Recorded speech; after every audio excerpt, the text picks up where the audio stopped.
Henesis Kapitulo 16. Si Sarai nga na asawa ni Abram ay hindi nagkaanak sa kanya, at siya'y may isang alilang babae na taga-Ehipto na nagngangalang Agar.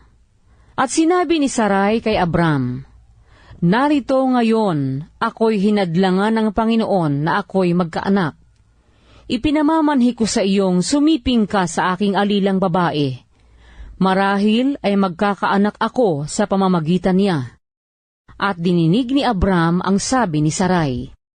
At kinuha ni Sarai na asawa ni Abram si Agar na taga-Ehipto, na kanyang alila, pagkaraan ng 10 taon, na makatahan si Abram sa lupain ng Kanaan, at ibinigay kay Abram na kanyang asawa upang maging asawa niya. At siya'y sumiping kay Agar at naglihi.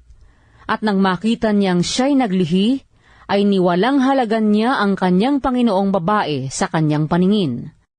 At sinabi ni Sarai kay Abram, "Ang aking pagkaapi ay sumaiyo.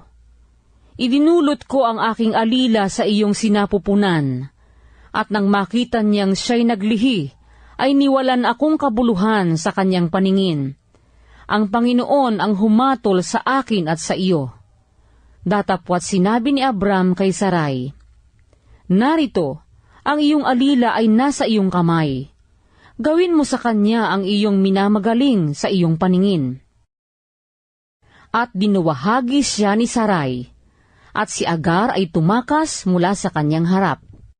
At nasumpungan siya ng anghel ng Panginoon sa tabi ng isang bukal ng tubig sa ilang, sa bukal na nasa daang patungo sa Sur. At sinabi, "Agar, alila ni Sarai, saan ka nanggaling? At saan ka paroroon?" At kanyang sinabi, "Ako'y tumatakas mula sa harap ni Sarai na aking Panginoon."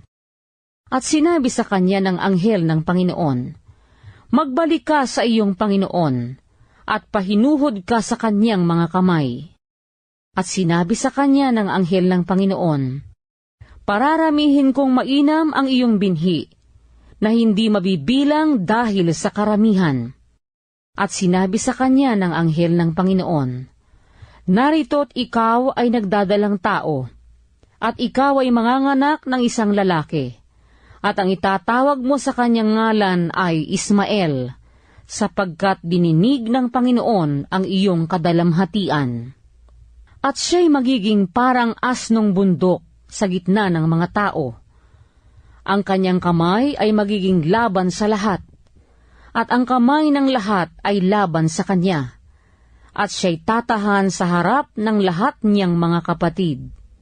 At kanyang tinawagan ang ngalan ng Panginoon na nagsalita sa kanya, "Ikaw ay Diyos na nakakakita," sapagkat sinabi niya, "Namasdan ko rin barito ang likuran niyaong nakakakita sa akin."